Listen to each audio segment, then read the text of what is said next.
Hello everyone, welcome to ಧ್ವನಿ home. ನಾನು ಧ್ವನಿ. ಎಲ್ಲರೂ ಹೇಗಿದ್ದೀರಾ? ಎಲ್ಲರೂ ಚೆನ್ನಾಗಿದ್ದೀರಾ ಅಂತ ಭಾವಿಸ್ತಾ ಇವತ್ತಿನ ವಿಡಿಯೋನ ಸ್ಟಾರ್ಟ್ ಮಾಡಿದ್ದೀನಿ. ಅಂದರೆ ಇದು ಒಂದು 15 days back video, but introduction ತೊಗೊಂಡಿರಲಿಲ್ಲ, ಅದಕ್ಕೆ ಇವಾಗಲ ತೊಗೊಂಡು ವಿಡಿಯೋನ ಅಪ್ಲೋಡ್ ಮಾಡ್ತಿದ್ದೀನಿ. ನನ್ನ ಫೋನ್ ಹಾಳಾಗಿತ್ತು ಅಂತ ಹೇಳಿದ್ನಲ್ವ ಲಾಸ್ಟ್ ವ್ಲಾಗಲ್ಲಿ, ಅದಕ್ಕೆ ವಿಡಿಯೋನ ಇವಾಗ ಅಪ್ಲೋಡ್ ಮಾಡ್ತಿದ್ದೀನಿ. ಆ್ಯಂಡ್ ಯಾರೆಲ್ಲ ನನ್ನ ಚಾನಲ್ನ ಹೊಸ್ದಾಗಿ ನೋಡ್ತಿದ್ದೀರಾ, ಪ್ಲೀಸ್ ಸಬ್ಸ್ಕ್ರೈಬ್ ಮಾಡಿಕೊಂಡು ಲೈಕ್ ಮಾಡಿ. ಇಗ್ನೋರ್ ದ್ಯಾಟ್, ನನ್ನ ವಾಯ್ಸಲ್ಲಿ ಏನಾದ್ರು ಚೇಂಜಸ್ ನಿಮ್ಗೆ ಕಾಣಿಸ್ತಿದೆ ಅಂತಂದರೆ ಇಗ್ನೋರ್ನ ಮಾಡಿ. ನನಗೆ ಸ್ವಲ್ಪ ಕೋಲ್ಡ್ ಆಗಿಬಿಟ್ಟಿದೆ, ಆ್ಯಂಡ್ ಥ್ರೋಟ್ ಇನ್ಫೆಕ್ಷನ್ ಥರ ಆಗಿಬಿಟ್ಟಿದೆ, ಅದಕ್ಕೆ ಸ್ವಲ್ಪ ವಾಯ್ಸ್ ಚೇಂಜ್ ಅಂತ ಅನ್ನಿಸ್ತಿದೆ. ಆ್ಯಂಡ್ ಇವತ್ತಿನ ವಿಡಿಯೋ ಏನಂತಂದರೆ, ನಮ್ಮ ಅಕ್ಕ ಅವರು ಫಂಕ್ಷನ್ ಇಟ್ಕೊಂಡಿದ್ರು, ಅಂದರೆ ದೇವ್ರ ಸೇವೆನ ಇಟ್ಕೊಂಡಿದ್ದು. ಎಲ್ಲಿ ಅಂತಂದರೆ ನಾಗಮಂಗಲದಿಂದ ಒಂದು ಸ್ವಲ್ಪ ಕಿಲೋಮೀಟರ್ಸ್ ದೂರ ಹೋದರೆ ಕೋಟೆ ಬೆಟ್ಟ ಅಂತ ಇದೆ, ಅಲ್ಲಿ ದೇವ್ರ ಫಂಕ್ಷನ್ನ ಇಟ್ಕೊಂಡಿದ್ರು. ನರಸಿಂಹಸ್ವಾಮಿ ದೇವಸ್ಥಾನ ಅದು.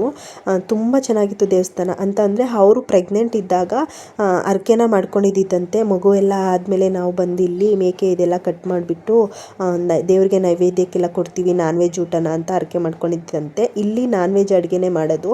ಆ್ಯಂಡ್ ಅರ್ಕೆ ಮಾಡ್ಕೊಂಡಿದ್ದು ಅಷ್ಟೇ, ಯಾರು ಈ ದೇವಸ್ಥಾನಕ್ಕೆ ಹೋಗೇ ಇಲ್ಲ. ಅವ್ರ ಹಸ್ಬೆಂಡ್ ಅರ್ಕೆ ಮಾಡ್ಕೊಂಡಿದ್ದಂತೆ. ಇದೇ ಫಸ್ಟ್ ಟೈಮು ಪ್ರತಿಯೊಬ್ಬರು ಹೋಗ್ತಾ ಇರೋದು. ಎಲ್ಲರೂ ಹೋಗಿ ತುಂಬ ಜನಕ್ಕೆಲ್ಲ ಹೇಳಿದರು, ಎಲ್ಲರೂ ಹೋಗಿ ಪೂಜೆ ಎಲ್ಲ ಮಾಡಿಸ್ಕೊಂಡು ಹಾಗೆ ನಾನ್ ವೆಜ್ ಅಡುಗೆ ಎಲ್ಲ ಮಾಡಿದರು. ಎಲ್ಲರೂ ಊಟ ಮಾಡ್ಕೊಂಡೆಲ್ಲ ಬಂದ್ವಿ. ಎಷ್ಟು ಚೆನ್ನಾಗಿತ್ತು ಅಂತಂದರೆ ದೇವಸ್ಥಾನ ತುಂಬಾ ಚೆನ್ನಾಗಿತ್ತು. ಆ ವ್ಯೂ ಅಂತೂ ಸಖತ್ ಇಷ್ಟ ಆಯಿತು ಎಲ್ಲರಿಗೂ. ಇಲ್ಲಿ ಒಂದು ಬಂಡೆ ಕಾಣಿಸ್ತಿದೆ ಅಲ್ವ ನೋಡಿ, ಇದು ಎಷ್ಟು ಬಿಗ್ ಸೈಜಲ್ಲಿ ಇದೆ ಅಂತಂದರೆ ರಿಯಲ್ ಆಗಿ ನೋಡೋದಕ್ಕೆ ತುಂಬ ಚೆನ್ನಾಗಿದೆ ಅಂತ ಅನಿಸ್ತಿತ್ತು.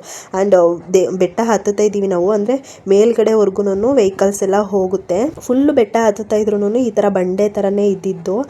ಚೆನ್ನಾಗಿತ್ತು ವ್ಯೂ ಅಂತೂ. 12 ವರ್ಷ ಆದಮೇಲೆ ಹರಕೆನ ತೀರ್ಸೋದಕ್ಕೆ ಅಂತ ಹೋಗ್ತಾ ಇರೋದು ಎಲ್ಲರೂ.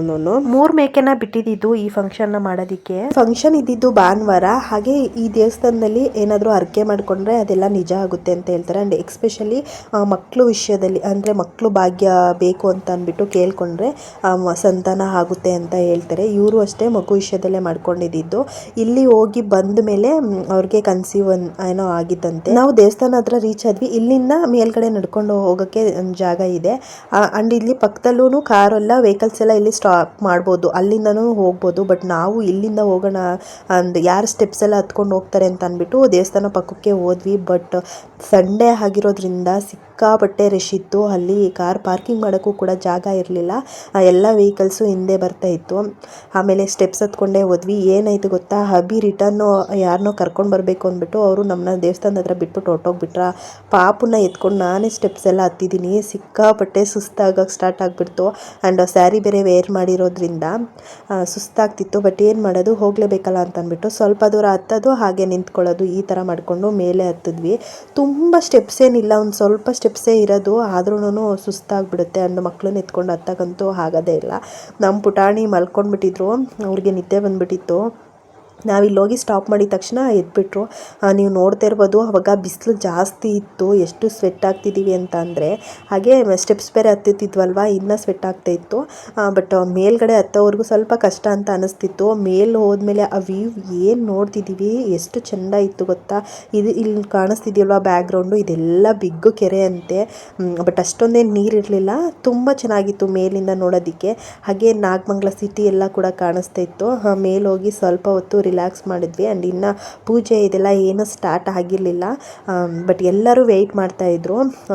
ಅಲ್ಲಿ ಹೋಗಿ ನಾವು ಸ್ವಲ್ಪ ಹೊತ್ತು ವೆಯ್ಟ್ ಮಾಡಿದ್ವಿ. ಬಟ್ ಮೇಲಿಂದ ವ್ಯೂ ಎಲ್ಲ ಚೆನ್ನಾಗಿತ್ತು. ಆ್ಯಂಡ್ ತಣ್ಣ ಗಾಳಿ ಕೂಡ ಬೀಸ್ತಿತ್ತು. ಹತ್ತಿದ್ಕೂ ಒಂದು ಸ್ಯಾಟಿಸ್ಫ್ಯಾಕ್ಷನ್ ಆಯಿತು, ಚೆನ್ನಾಗಿದೆ ಅಂತ ಅಂದ್ಬಿಟ್ಟು. ಹಾಗೆ ಇಲ್ಲಿ ಬಿಗ್ಗದು ನರಸಿಂಹಸ್ವಾಮಿ ಸ್ಟ್ಯಾಚು ಇದೆ, ತುಂಬ ಚೆನ್ನಾಗಿದೆ. ನರಸಿಂಹಸ್ವಾಮಿ ಸಂಹಾರ ಮಾಡ್ತಿರ್ತಾರಲ್ವ, ಅದೇ ಸ್ಟ್ಯಾಚು ತುಂಬ ಬಿಗ್ ಸೈಜಲ್ಲಿ ಇತ್ತು, ಚೆನ್ನಾಗಿತ್ತು. ಬಟ್ ಇಲ್ಲಿಗೂ ಇನ್ನೂ ಅಲಂಕಾರ ಎಲ್ಲ ಏನೂ ಆಗಿರಲಿಲ್ಲ. ಅಲ್ಲಿ ಟೈಮಿಂಗ್ಸು ಮಧ್ಯಾಹ್ನ ಮೇಲೆ ಪೂಜೆನ ಏನೋ ನನಗೆ ಗೊತ್ತಿಲ್ಲ. ಬಟ್ ನಾವು ಹೋದಾಗ ಇನ್ನೂ ಅಲಂಕಾರನೂ ಕೂಡ ಆಗಿರಲಿಲ್ಲ, ಆ್ಯಂಡ್ ಪೂಜೆನೂ ಕೂಡ ಆಗಿರಲಿಲ್ಲ. ತುಂಬ ಜನ ವೆಯ್ಟ್ ಮಾಡ್ತಾನೆ ಇದ್ದರು. 12 ಮೇಲೆ ಪೂಜೆ ಇದ್ದಿದ್ದು ಅಂತ ಅನಿಸುತ್ತೆ. ಎವ್ರಿ ಡೇ ಅದೇ ಥರನೋ ಏನೋ ನಮ್ಗೆ ಗೊತ್ತಿಲ್ಲ, ನಾವು ಫಸ್ಟ್ ಟೈಮ್ ಹೋಗಿದ್ದಲ್ವ, ಫುಲ್ ಡಿಟೇಲಾಗಿ ನನಗೇನು ಗೊತ್ತಿಲ್ಲ. ಬಟ್ ದೇವಸ್ಥಾನ ಅಂತೂ ಚೆನ್ನಾಗಿದೆ. ಆ್ಯಂಡ್ ಯಾರಿಗಾದ್ರೂ ಅದೇ ಮಕ್ಕಳದು ಆ ಥರ ಏನಾದರೂ ಕೋರಿಕೆ ಇದೆ ಅಂತಂದರೆ ಈ ದೇವಸ್ಥಾನಕ್ಕೆ ಹೋಗಿ ಹರಕೆ ಮಾಡಿಕೊಂಡ್ರೆ ಮಗು ಆಗುತ್ತಂತೆ. ಆ್ಯಂಡ್ ನೋಡಿ, ಇಲ್ಲಿ ತೋರಿಸ್ತಿದ್ದೀನಲ್ವ, ಇದೇ ಕಾರ್ ಪಾರ್ಕಿಂಗ್ ಇರೋದು ದೇವಸ್ಥಾನ ಪಕ್ಕನೇ. ಇಲ್ಲಿ ಪಾರ್ಕ್ ಮಾಡಿಬಿಟ್ರೆ ಇನ್ನು ಸ್ವಲ್ಪ ದೂರ ಅಷ್ಟೇ ಸ್ಟೆಪ್ಸ್ ಹತ್ತೋದು ಇರುತ್ತೆ. ಬಟ್ ನಮಗೆ ಇಲ್ಲಿ ಪಾರ್ಕಿಂಗ್ ಸಿಕ್ಕಿಲ್ಲ ಅಂದ್ಬಿಟ್ಟು ನಾವು ಅಲ್ಲಿಂದನೇ ಸ್ಟೆಪ್ಸ್ ಹತ್ಕೊಂಡು ಬಂದ್ವಿ. ಆ್ಯಂಡ್ ಇನ್ನೂ ತುಂಬ ಜನ ಏನು ಮಾಡ್ತಿದ್ರು ಅಂದರೆ ಕೆಳಗಡೆ ಹ್ಯಾರ್ಜ್ ತೋರಿಸಿದ್ನಲ್ವ ಅಲ್ಲಿಂದನೇ ಹತ್ಕೊಂಡು ಬರ್ತಿದ್ರು. ಕಾರೆಲ್ಲ ಅಲ್ಲೇ ಸ್ಟಾಪ್ ಮಾಡಿಬಿಟ್ಟು ಅಲ್ಲಿಂದನೇ ನಡ್ಕೊಂಡು ಬರ್ತಿದ್ರು. ಚೆನ್ನಾಗಿದೆ ದೇವಸ್ಥಾನ, ಏನು ತುಂಬ ರಿಸ್ಕ್ ಅಂತ ಆ ಥರ ಎಲ್ಲ ಏನಿಲ್ಲ. ಆರಾಮಾಗಿ ವಾಕ್ ಮಾಡಿಕೊಂಡು ಬರ್ಬೋದು. ಮೇಲ್ಗಡೆಯಿಂದ ನಾನು ಸುತ್ತ ನಿಮಗೆ ವ್ಯೂನ ತೋರಿಸ್ತಾ ಇದ್ದೀನಿ. ಆ್ಯಂಡ್ ಪೂಜೆ ಇನ್ನೂ ಸ್ಟಾರ್ಟ್ ಆಗಿಲ್ಲ ಅಂತ ಹೇಳಿದ್ನಲ್ವ, ನೋಡಿ ಎಲ್ಲರೂ ಇವಾಗ ಪೂಜೆ ಟೈಮ್ಗೆ ಅಂತ ಅಂದ್ಬಿಟ್ಟು ಹೋಗ್ತಾ ಇದ್ದೀವಿ. ಇವ್ರು ಸಾಹೇಬರು ನನಗೆ ಆಮೇಲೆ ಸಿಕ್ಕಿದ್ದು. ನಾವು ಅಲ್ಲಿ ಹೋಗಿ ಪಾಪುನೆಲ್ಲ ನೋಡ್ಕೊತಾ ಇದ್ದೆ. ಆಮೇಲೆ ಬಂದರು. ಪಾಪು ಅಂತೂ ಅಲ್ಲಿ ಯಾರ ಹತ್ರನೂ ಹೋಗ್ತಾನೂ ಇರಲಿಲ್ಲ, ಇವ್ರೂ ಇರಲಿಲ್ಲ. ಇವರು ಯಾರನ್ನೂ ಕರ್ಕೊಂಡು ಬರಬೇಕು ಅಂದ್ಬಿಟ್ಟು ಬಿಟ್ಬಿಟ್ಟು ಹೊಟ್ಟೋಗ್ಬಿಟ್ಟಿದ್ರು. ಮಗು ಬೇರೆ ಆಟ ಮಾಡೋಕ್ಕೆ ಸ್ಟಾರ್ಟ್ ಮಾಡ್ತಾ. ಈ ರಶ್ಯನ್ನೆಲ್ಲ ನೋಡಿಬಿಟ್ಟು ಇವರಂತೂ ನಾನು ದರ್ಶನ ಮಾಡಲ್ಲ, ನೀನು ದರ್ಶನ ಮಾಡೋದಿದ್ರೆ ಮಾಡ್ಕೊ, ಇಲ್ಲಾಂದರೆ ನೆಕ್ಸ್ಟ್ ಟೈಮ್ ಇನ್ನೊಂದ್ಸಲ ಬರೋಣ, ಬಾ ರಿಟರ್ನ್ ಹೋಗ್ಬಿಡೋಣ ಅಂತ. ನಾನು ಹೆಂಗಾಗುತ್ತೆ, ದೇವಸ್ಥಾನಕ್ಕೆ ಅಂತ ಬಂದಿದ್ದೀವಿ, ರಶ್ ಆದರೂ ಪರವಾಗಿಲ್ಲ, ನಾನು ದರ್ಶನ ಮಾಡಲೇಬೇಕು ಅಂತ ಅಂದ್ಬಿಟ್ಟು ಈ ರಶ್ ಒಳಗಡೆ ದರ್ಶನ ಮಾಡಿದ್ವಿ. ಬಟ್ ಇವ್ರು ಬರಲ್ಲ ಅಂತ ಹಠ ಮಾಡ್ತಿದ್ರು. ಆಮೇಲೆ ಅವರು ಕೂಡ ಬಂದರು. ಸಿಕ್ಕಾಪಟ್ಟೆ ರಶ್ಶು ನೋಡಿ ದೇವಸ್ಥಾನ ಒಳಗಡೆ. ನಾನದು ವಿಡಿಯೋ ಮಾಡಿದ್ದು ಎಷ್ಟು ರಶ್ ಇತ್ತು ಅಂದರೆ ಕಾಲು ಹಾಕೋಕ್ಕೆ ಜಾಗ ಇರಲಿಲ್ಲ, ಅಷ್ಟು ರಶ್ ಇತ್ತು. ಆ್ಯಂಡ್ ಇನ್ನೊಂದು ಬಿಗ್ ಖುಷಿ ಏನು ಗೊತ್ತಾ, ನಾನು ಸಿಕ್ಕಾಪಟ್ಟೆ ಆಸೆ ಪಟ್ಟಿದ್ದೆ. ನನಗೆ ಈ ಪ್ರಸಾದ ಇದೆಲ್ಲ ತುಂಬ ಇಷ್ಟ. ಅದರಲ್ಲೂ ಹಲಸಿನ ಹಣ್ಣೆಲ್ಲ ಹಾಕ್ಬಿಟ್ಟು ರಸಾಯನ ಮಾಡ್ತಾರಲ್ವ, ಅದು ನಂಗೆ ತುಂಬಾ ಇಷ್ಟ. ಬಿಫೋರ್ ಒಂದು 2 ಇಯರ್ಸಿಂದನೂ ಆಸೆ ಪಟ್ಟಿದ್ದೆ ನಾನು ಹಲಸಿನ ಹಣ್ಣು ಅದನ್ನು ತಿನ್ನಬೇಕು ಅಂತ. ಬಟ್ ಪ್ರೆಗ್ನೆಂಟಲ್ಲೂ ತಿನ್ನಬಾರ್ದು ಅಂತ ಅಂದ್ಬಿಟ್ಟು ತಿಂದಿಲ್ಲ. ಆಮೇಲೆ ಬಾಣಂತನದಲ್ಲೂ ಕೂಡ ತಿನ್ನಬಾರ್ದು ಅಂತ ಹೇಳ್ತಾರೆ ಅಂದ್ಬಿಟ್ಟು ತಿಂದಿಲ್ಲ. ಅಲ್ಲಿ ಹೋದರೆ ಸಾಕು ಪ್ರಸಾದ ಮೇಲೆ ಪ್ರಸಾದ, ಎಷ್ಟು ಪ್ರಸಾದ ಕೊಡ್ತಾಯಿದ್ರು ಗೊತ್ತಾ, ತುಂಬ ಪ್ರಸಾದ ಕೊಟ್ಟರು. ಅಲ್ಲಿ ಬಂದಿದ್ದವರೆಲ್ಲರೂ ಪೂಜೆ ಮಾಡಿಸಿ ಪ್ರಸಾದನ ಕೊಟ್ಟಿದ್ದು. ಆ್ಯಂಡ್ ಸ್ವಲ್ಪ ಜನ ಬರೀ ಫ್ರೂಟ್ಸ್ನೇ ಹಾಕ್ಬಿಟ್ಟು ನೈವೇದ್ಯ ಮಾಡಿಸಿದ್ರು, ಅಂದರೆ ರಸಾಯನ ಮಾಡಿಸಿದ್ರು. ಸ್ವಲ್ಪ ಜನ ಹಲಸಿನ ಹಣ್ಣು ಹಾಕ್ಬಿಟ್ಟು ರಸಾಯನ ಮಾಡಿಸಿದ್ರು. ಇನ್ನು ಸ್ವಲ್ಪ ಜನ ಅವಲಕ್ಕಿ ಹಾಗೆ ಬಾಳೆಹಣ್ಣು ಈ ಥರ ಹಾಕ್ಬಿಟ್ಟು ರಸಾಯನ ಮಾಡಿದ್ದು. ನನಗಂತೂ ಸಿಕ್ಕಾಪಟ್ಟೆ ತಿಂದೆ, ನನ್ನ ಆಸೆ ಎಲ್ಲ ಅಲ್ಲಿ ತೀರ್ತು. ಹಾಗೆ ಫುಲ್ಲು ರಶ್ ಇದೆ ಅಂತ ಹೇಳಿದ್ನಲ್ವ, ಕಾರ್ ಮತ್ತೆ ಮೇಲ್ಗಡೆ ತೊಗೊಂಡು ಬರೋಕ್ಕಾಗಿಲ್ಲ, ತುಂಬಾ ವೆಹಿಕಲ್ಸ್ ಎಲ್ಲ ಇತ್ತು. ಅದಕ್ಕೆ ಇವರು ಬೈಕ್ನ ತೊಗೊಂಡು ಬಂದು ನಮ್ಮನ್ನು ಕರ್ಕೊಂಡು ಹೋಗ್ತಿದ್ದಾರೆ. ಪುಟಾಣಿ ಮುಂದೆಗಡೆ ಕುತ್ಕೊಂಡಿದ್ರು. ಬೈಕಲ್ಲೇ ನಾವು ಆ ಕಡೆಯಿಂದ ರಿಟರ್ನ್ ಬಂದ್ವಿ. ಚೌಟ್ರಿಗೂ ಮತ್ತು ಈ ದೇವಸ್ಥಾನಕ್ಕೂ ತುಂಬಾ ದೂರ, ಅಂದರೆ ದೇವಸ್ಥಾನ ಬೆಟ್ಟದ ಮೇಲಲ್ವ ಇರೋದು, ಅಲ್ಲಿಂದ ಚೌಟ್ರಿಗೆ ತುಂಬ ದೂರ ಇತ್ತು. ಬಟ್ ಚೌಟ್ರಿನೂ ಚೆನ್ನಾಗಿತ್ತು, ಅಂದರೆ ದೂರದಲ್ಲೇ ಇದ್ರೂ ಚೆನ್ನಾಗಿತ್ತು. ನೋಡಿ ನೀವು ಇಲ್ಲೆಲ್ಲ ಹಿಂದೆ ನೋಡ್ತಾ ಇರ್ಬೋದು ನೀವು, ಕಾರನ್ನ ಎಷ್ಟು ದೂರದಲ್ಲಿ ಪಾರ್ಕಿಂಗ್ ಮಾಡಿಬಿಟ್ಟು ಅಲ್ಲಿಂದ ನಡ್ಕೊಂಡು ಹೋಗಿದ್ದಾರೆ ಅಂತ ಅಂದ್ಬಿಟ್ಟು. ನಾನ್ ವೆಜ್ ಊಟ ಅಲ್ಲಿ ಹೋಗಿದ ತಕ್ಷಣ ನನಗೆ ಬೋಟಿ ಗೊಜ್ಜು ಇದೆಲ್ಲ ಇಷ್ಟ ಆಗಿಬಿಡುತ್ತೆ. ಅಭಿ ಕಾರ್ಗೆ ತೊಗೊಂಡು ಬಂದು ಕೊಟ್ಟಿದ್ರು. ನಾನು ಆರಾಮಾಗಿ ಕಾರಲ್ಲೇ ತಿಂದೆ. ಆ್ಯಂಡ್ ಪಾಪು ಅಂತೂ ಒಳಗೆ ಸ್ಟಾರ್ಟ್ ಮಾಡಿಬಿಟ್ರು. ಅಲ್ಲೂ ಜಾಸ್ತಿ ವೀಡಿಯೋಸ್ನೇನು ಮಾಡ್ಕೊಳಕ್ಕಾಗಿಲ್ಲ. ಆ್ಯಂಡ್ ನೆಕ್ಸ್ಟು ನಾವು ಅಲ್ಲಿಂದ ಬಂದ್ವಿ. ಬಂದಮೇಲೆ ನಂದು ಆಸ್ ಯೂಶುವಲ್ ಇದೆಲ್ಲ ಕೆಲಸ ಇದ್ದೇ ಇರುತ್ತೆ. ನಾನು ಬೆಡ್ ಸ್ಪ್ರೆಡು ಇದೆಲ್ಲ ಚೇಂಜ್ ಮಾಡ್ತಾ ಇದ್ದೀನಿ. ಒಂದು 2 ಡೇಸ್ ಅಲ್ಲಿದ್ವಿ ನಾವು. ಆ್ಯಂಡ್ ಸಂಡೇ ಫಂಕ್ಷನ್ ಆಯಿತು, ಮಂಡೇ ನಾವು ರಿಟರ್ನ್ ಬಂದುಬಿಟ್ವಿ ಅಲ್ಲಿಂದ. ಹಾಗೆ ಈ ಪಿಲ್ಲೋ ಇದು ನೋಡ್ತಾ ಇದ್ದೀರಲ್ವ, ಇಷ್ಟು ಹೈಟ್ ಇರೋ ಪಿಲ್ಲೋನ ಅವರೇ ಅಭಿನೇ ಹಾಕ್ಕೊಳ್ಳೋದು. ನನಗಂತೂ ಅಷ್ಟು ಹೈಟ್ ಇರೋ ಪಿಲ್ಲೋ ಹಾಕ್ಕೊಂಡ್ರೆ ಆಗೋದೇ ಇಲ್ಲ, ತುಂಬಾ ನನಗೆ ನೆಕ್ ಪೇನ್ ಬಂದುಬಿಡುತ್ತೆ. ನಾನು ಇದೊಂದೇ ಪಿಲ್ಲೋ ಇಟ್ಕೊಂಡಿದ್ದೀನಿ. ಆ್ಯಂಡ್ ಎಲ್ಲಾದರೂ ಹೊರಗಡೆ ಹೋದಾಗ ನನಗೆ ಪಿಲ್ಲೋ ಚೇಂಜ್ ಆದರೂ ಕೂಡ ಆಗಲ್ಲ, ತುಂಬ ತಲೆನೋವು ಬಂದುಬಿಡುತ್ತೆ ನನಗೆ. ಆ್ಯಂಡ್ ನಿದ್ದೆನೂ ಕೂಡ ಅಷ್ಟು ಬರೋದಿಲ್ಲ. ಈ ಥರ ಸಾಫ್ಟಾಗಿರೋದನ್ನ ತುಂಬ ಹೈಟ್ ಇರಲೇಬಾರ್ದು ನನಗೆ. ಆ ಥರ ಪಿಲ್ಲೋ ಆದರೆ ಮಾತ್ರ ನಾನು ಆರಾಮಾಗಿ ಮಲ್ಕೊಳ್ಳೋದು. ಇವತ್ತು ಪಾಪದ್ದು ಫುಡ್ ರೆಸಿಪಿನ ಒಂದು ಶೇರ್ ಮಾಡ್ಕೊತಿದ್ದೀನಿ. ಹೆಸರು ಬೇಳೆ, ತೊಗರಿ ಬೇಳೆ ಹಾಗೆ ಅಕ್ಕಿ ಇದಿಷ್ಟನ್ನು ಹಾಕ್ಬಿಟ್ಟು ಚೆನ್ನಾಗಿ ವಾಶ್ ಮಾಡಬೇಕು. ಒಂದು 3 to 4 ಟೈಮ್ ವಾಶ್ ಮಾಡಿಬಿಟ್ಟು ಇದಕ್ಕೆ ಸ್ವಲ್ಪ ನೀರನ್ನು ಹಾಕ್ಬಿಟ್ಟು ಬೇಯಿಸ್ಕೊತಾ ಇದ್ದೀನಿ. ಇವಾಗ ಬೇಯಕ್ಕೆ ಇಟ್ಕೊಳ್ಳೋಣ. ವಾಶ್ ಮಾಡಿರೋ ನುಗ್ಗೆ ಸೊಪ್ಪನ್ನು ಕೂಡ ಹಾಕ್ಬಿಟ್ಟು ಇದನ್ನು ಚೆನ್ನಾಗಿ ಬೇಯಿಸ್ಕೊತಿದ್ದೀನಿ.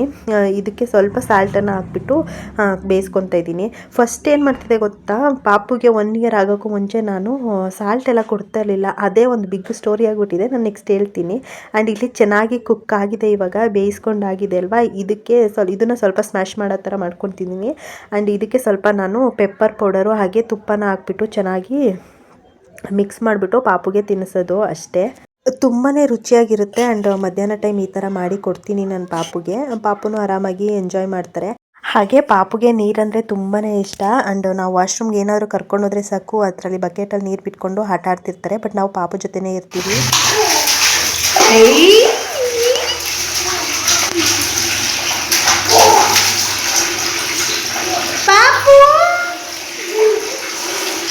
ಖುಷಿ ಪಡೋದು, ನಗಾಡೋದು ಇದನ್ನೆಲ್ಲ ನೋಡಿದ್ರೆ ನಮಗೆ ಸಖತ್ ಖುಷಿ ಆಗ್ತಿರುತ್ತೆ. ಆ್ಯಂಡ್ ಈ ವಿಡಿಯೋ ನಿಮಗೆ ಸ್ವಲ್ಪನಾದರೂ ಇಷ್ಟ ಆದರೆ ಒಂದು ಲೈಕ್ ಮಾಡಿ, ಹಾಗೆ ನಿಮ್ಮ ಫ್ರೆಂಡ್ಸ್ ಆ್ಯಂಡ್ ಫ್ಯಾಮಿಲಿಗೆ ವಿಡಿಯೋನ ಶೇರ್ ಮಾಡಿ.